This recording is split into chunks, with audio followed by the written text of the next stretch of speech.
Okay, let's start.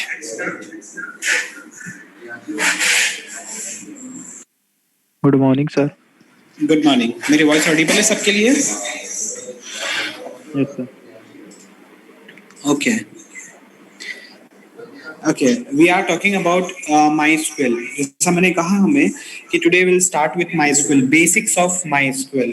ठीक है, क्योंकि जब हम अपने डेटाबेस को बनाएंगे, ठीक है, और उस डेटाबेस को गुड बनाने मॉर्निंग के सर। बाद, गुड मॉर्निंग, हम डेटाबेस को बनाएंगे और डेटाबेस को डेटाबेस पे क्वेरीज को एग्जीक्यूट करेंगे, तो वी नीड सम प्लेटफॉर्म। ठीक है, या कोई एपीआई एप्लीकेशन लगेगी जिसकी मदद से हम लोग अपनी क्वेरीज को लिख सकें। तो उसका एक ऑप्शन जो हमारे पास में अवेलेबल है वो है MySQL।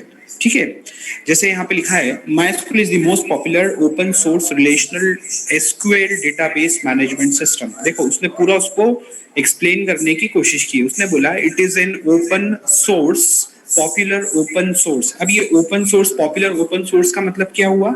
ओपन सोर्स वो सॉफ्टवेयर होते हैं जो फ्रीवेयर सॉफ्टवेयर होते हैं, जिनको हम इजीली क्या कर सकते हैं, डाउनलोड कर सकते हैं, उसको इंस्टॉल कर सकते हैं और उसको उसके ऊपर वर्क करना स्टार्ट कर सकते हैं।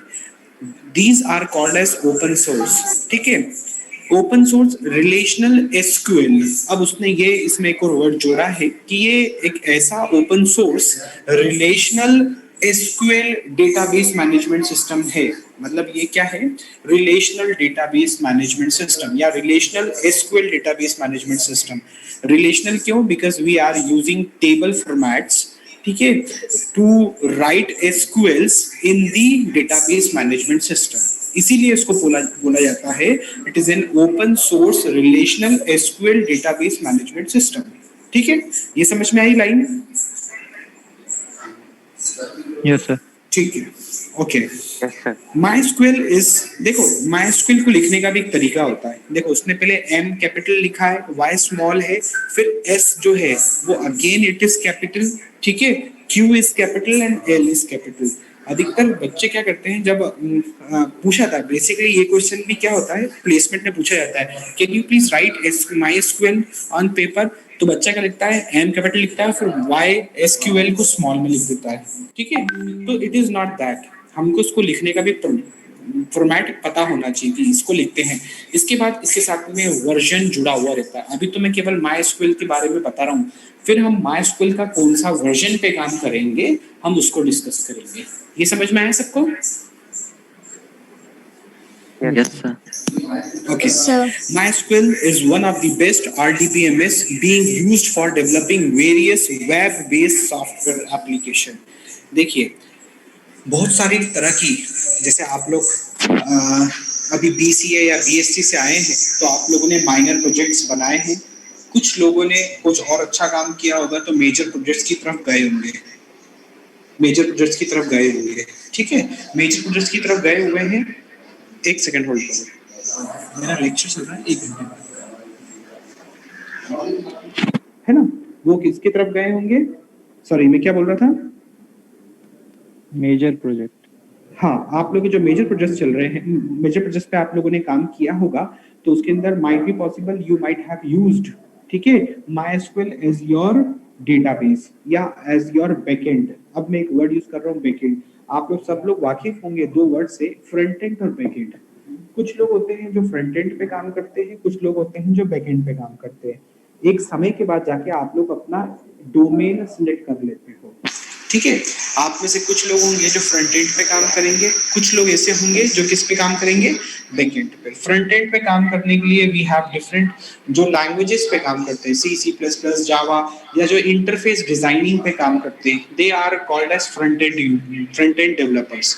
जो डेटाबेस पे काम करते हैं या स्टोरेज मैकेनिज्म पे काम करते हैं, वो लोग क्या कहलाते हैं? They are called as back end developers, ठीक है। उसमें भी डिजाइनर्स होते हैं, आपकी आप क्वेरीज को लिखने वाले होते हैं, एडमिनिस्ट्रेटर्स होते हैं, एनालिटिक्स होते हैं, डेटा साइंटिस्ट होते हैं। फिर उसमें भी बहुत सारी कैटेगरी जो भी मार्केट के अंदर चल रही है, उसको भी हम लेटर ऑन डिस्कस करेंगे कि वो क्या चीजें हैं, ठीक है।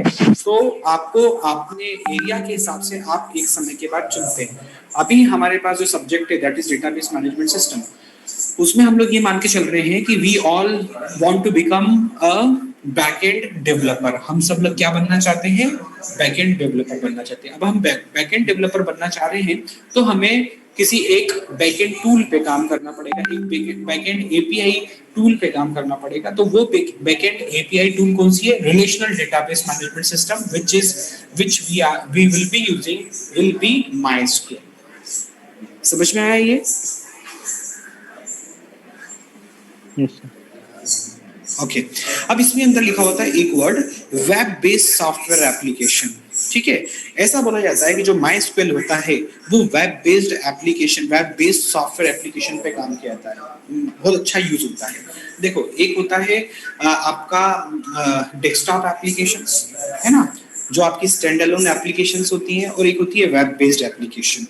अब उससे वेब बेस्ड एप्लीकेशन से ऊपर ईआरपी बेस्ड एप्लीकेशन आ गई है, सैप बेस्ड एप्लीकेशन आ गई है, और सबसे ऊपर क्लाउड बेस्ड एप्लीकेशन आ गई है, ठीक है। इस तरह से उसका क्या हुआ है? इवैल्यूएशन, इवॉल्वमेंट हुआ है ना।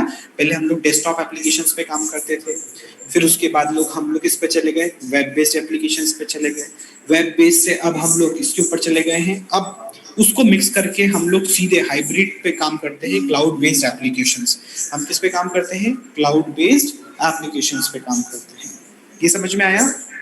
हम लोग डिस्कस करेंगे कि डेस्कटॉप बेस्ड एप्लीकेशंस कौन सी होती हैं, वेब बेस्ड एप्लीकेशंस या सॉफ्टवेयर कैसे होते हैं, या क्लाउड बेस्ड एप्लीकेशंस जो मैंने अभी नाम लिए, ईआरपी बेस्ड सॉफ्टवेयर, ठीक है, या आपकी क्लाउड बेस्ड सॉफ्टवेयर, वो किस तरह से बनते हैं, उनको हम लेटर ऑन डिस्कस करेंगे। तो हम अभी ये मान के चल रहे हैं जो MySQL है वो बेस्ट सूटेड इसके लिए है वेब बेस्ड एप्लीकेशन, जिसके अंदर हम लोग थ्री टियर आर्किटेक्चर का यूज करते हैं।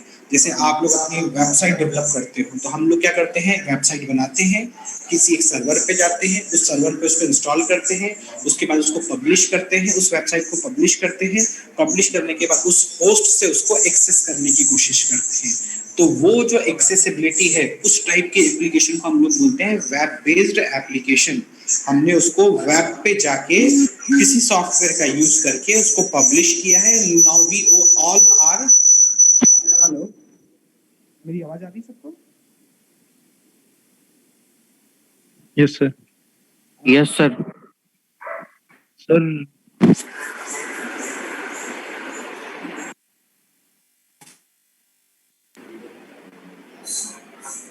ओके अब आ रही है?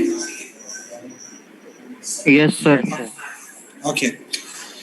MySQL is developed, marketed, and supported by MySQL AB, which is a Sweden company. अभी ये थोड़ा सा उसके बारे में और मतलब बेसिक बताया गया है कि बेसिकली MySQL क्या है। ये एक ऐसी कंपनी, मतलब स्वीडन की कंपनी है, उसने इसको बनाया था, ठीक है। यहाँ तक समझ में आया सबको?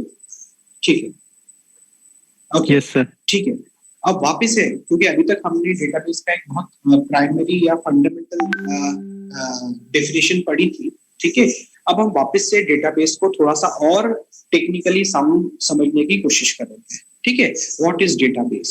A database is a separate application. अब देखो, हमने अभी तक जो डेटाबेस के बारे में पढ़ा था ना, उसको थोड़ा सा और टेक्निकली समझने की कोशिश करेंगे। किसके रिस्पेक्ट में अब हम डेटाबेस को समझने की कोशिश कर रहे हैं?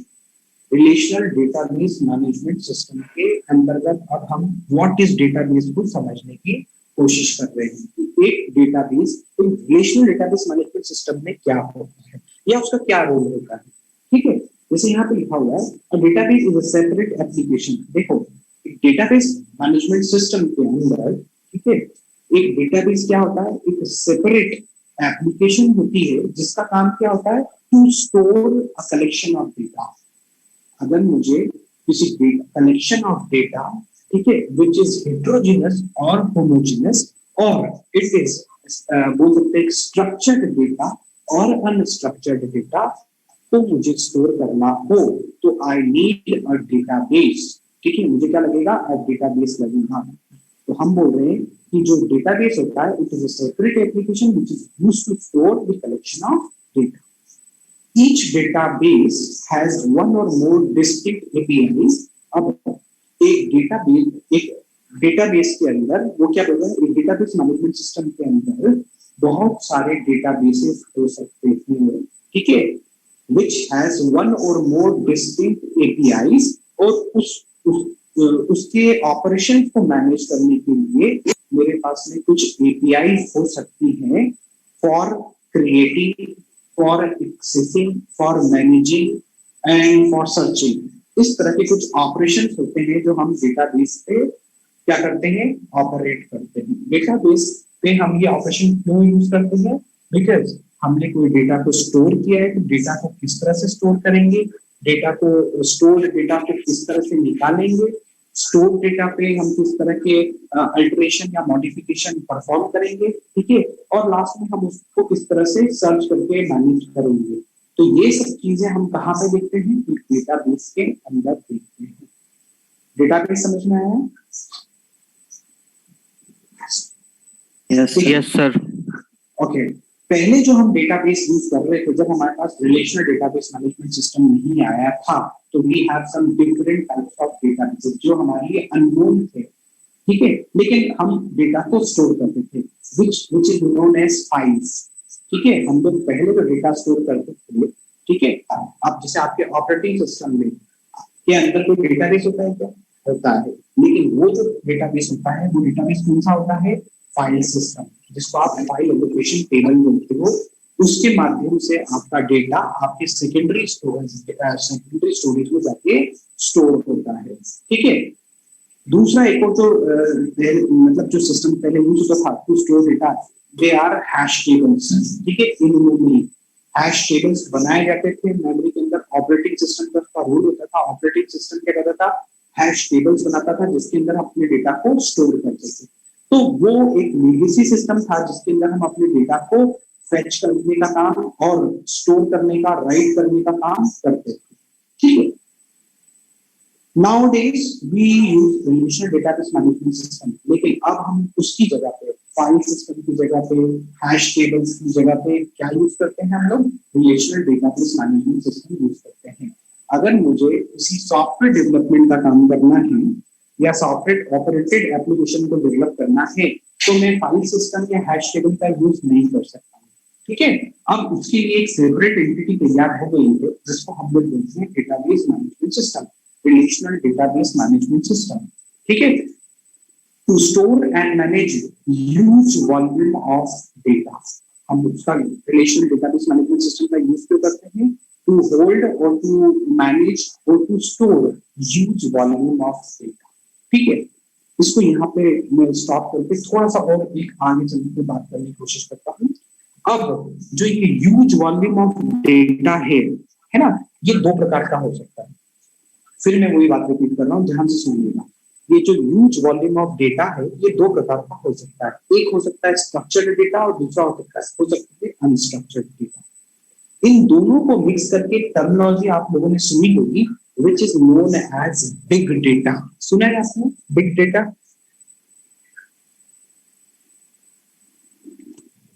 No sir. Yes sir. कुछ लोगों ने सुना होगा बिग डेटा का नाम। आजकल आप जिस भी कंपनी में इंटरव्यू देंगे वो आपसे क्लाउड कंप्यूटिंग पे, बिग डेटा पे जरूर बात करेगा। You have you heard about a term that is big data? है ना? तो बिग डेटा अगर मैं सिंपल टर्म में समझने की कोशिश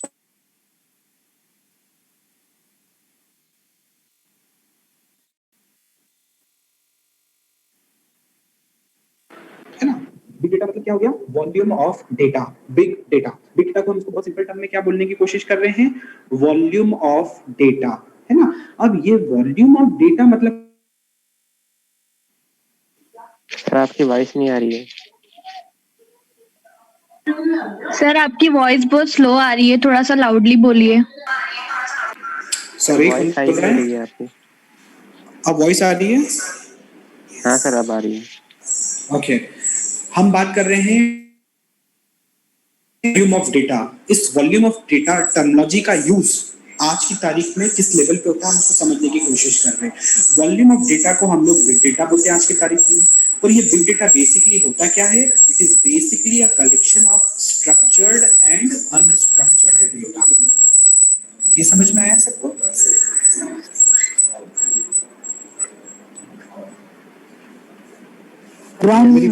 साउंड ज्यादा डिस्टर्ब कर रहा है।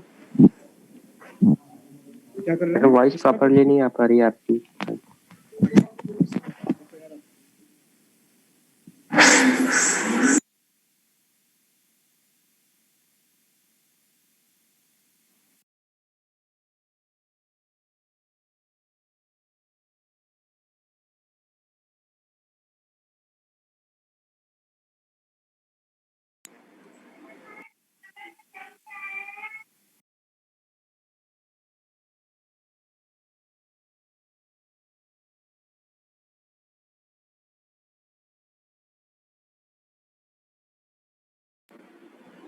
अब मेरी वॉइस आ रही है सबको? Yes sir. Yes sir. चलो,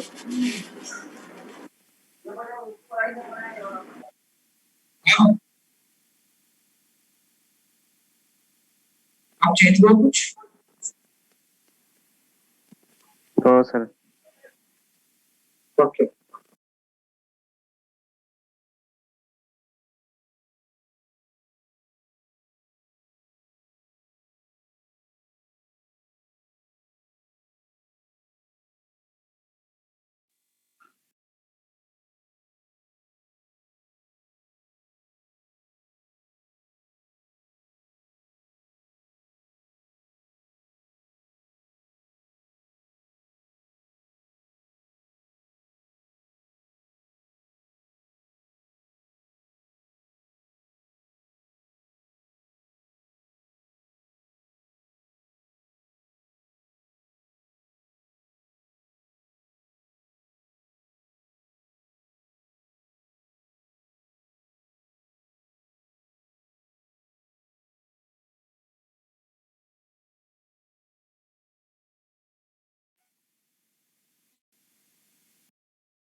हेलो,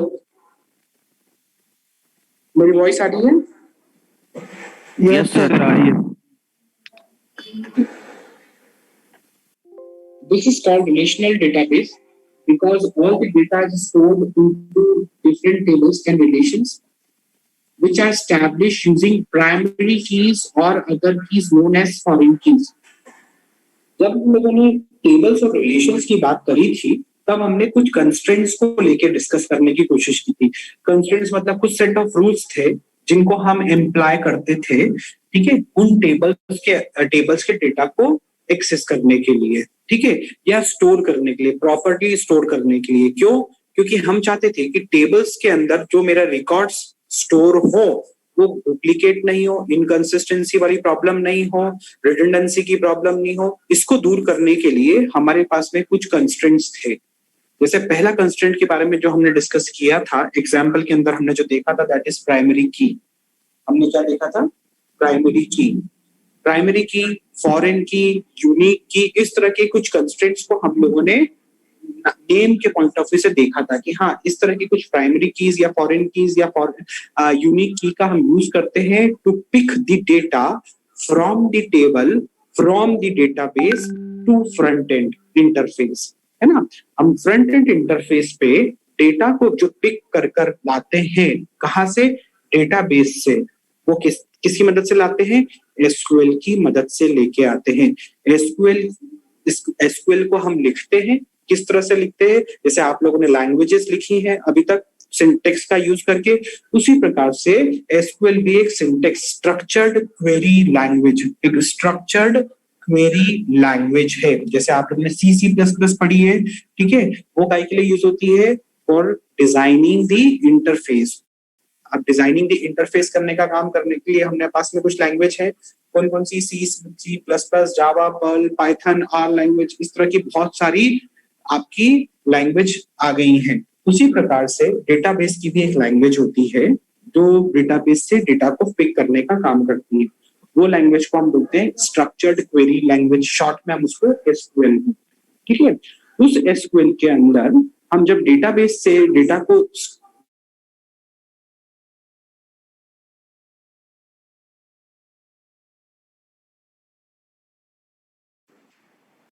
हेलो, मेरी वॉइस आ रही है सबको? Yes sir. Yes sir. Yes sir. Sir break हो रही है बार बार।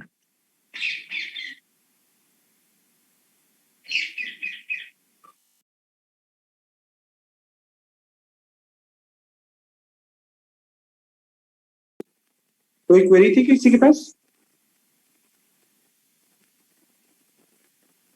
आगे बढ़े हम।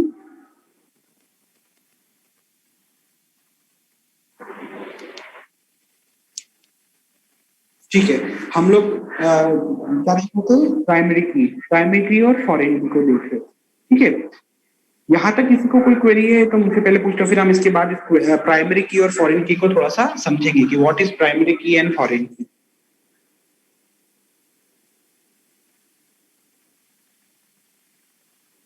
वो शुभम बोलो।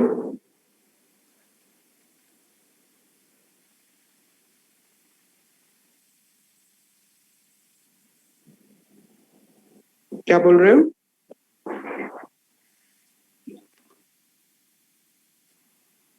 वापस एक बार रिपीट करो।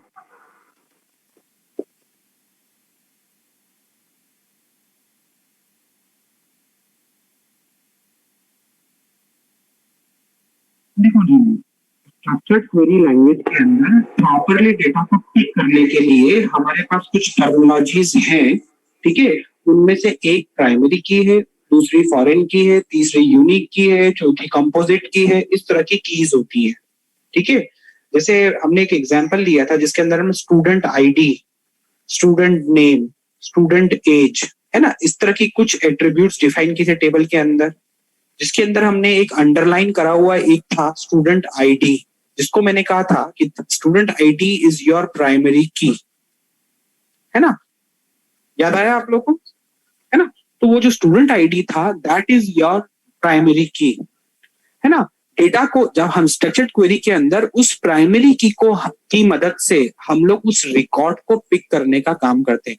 अब मुझे मान लो कुछ डेटा को पिक करना है ना, तो मैं स्ट्रक्चर्ड क्वेरी लैंग्वेज लिखूंगा, है ना, उसके अंदर उस प्राइमरी की को डिफाइन करूंगा और उस प्राइमरी की के बेस पे मैं दूसरे सारे एट्रीब्यूट्स उस टेबल के उठा लूंगा।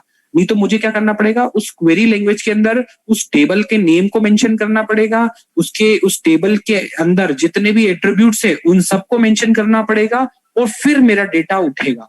अब बजाय इसके कि मैं सारे एट्रीब्यूट्स को वहां से उठा नाम क्वेरी के अंदर लिख कर उठाऊं, उससे अच्छा ये है कि मैं क्या करूं, एक ऐसा कॉलम बना लूं जिसकी मदद से, ऐसा यूनिक कॉलम बना लूं जिसकी मदद से मैं सारे एट्रीब्यूट को एक साथ उठा सकूं। अभी तो आपने जो डेटाबेस दिखे उसके अंदर टेबल के अंदर 2, 4 या 5 एट्रीब्यूट के होते हैं, है ना। जब हम बड़ी एप्लीकेशंस पे काम करते हैं तो वहां पे हजार 500 एट्रीब्यूट्स होते हैं। अगर इतने बड़े एट्रीब्यूट्स रहे तो मुझे क्या करना पड़ेगा, अपनी स्ट्रक्चर्ड क्वेरी लैंग्वेज के अंदर वो 500 एट्रीब्यूट्स के नाम उस टेबल के लिखने पड़ेंगे, जो मेरे लिए बहुत डिफिकल्ट टास्क हो जाएगा। समझ में आया ना। उस टास्क को छोटा करने के लिए हम प्राइमरी की डिफाइन करते हैं। समझ में आया। और डेफिनेशन है प्राइमरी की मैं समझाऊंगा लेटर ऑन। किसी और के पास कोई क्वेरी समझ में आया शुभम तुम्हें?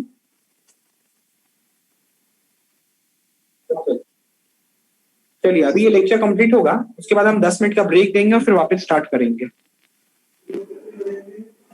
सर किसी के पास कोई क्वेरी हो तो अपने, हाँ सर, जिसकी वैल्यूज एटॉमिक होती है वही प्राइमरी की होता है ना?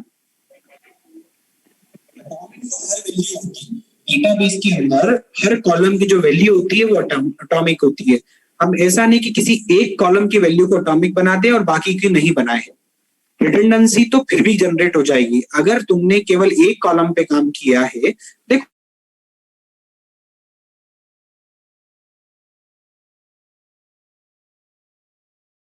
ये टाइम जब वापस करेंगे तब तुम इस क्वेश्चन को वापस से तुम मुझसे पूछना, मैं इसका जवाब दूंगा। Okay okay sir. Sir same link पे ज्वाइन करना है वापस।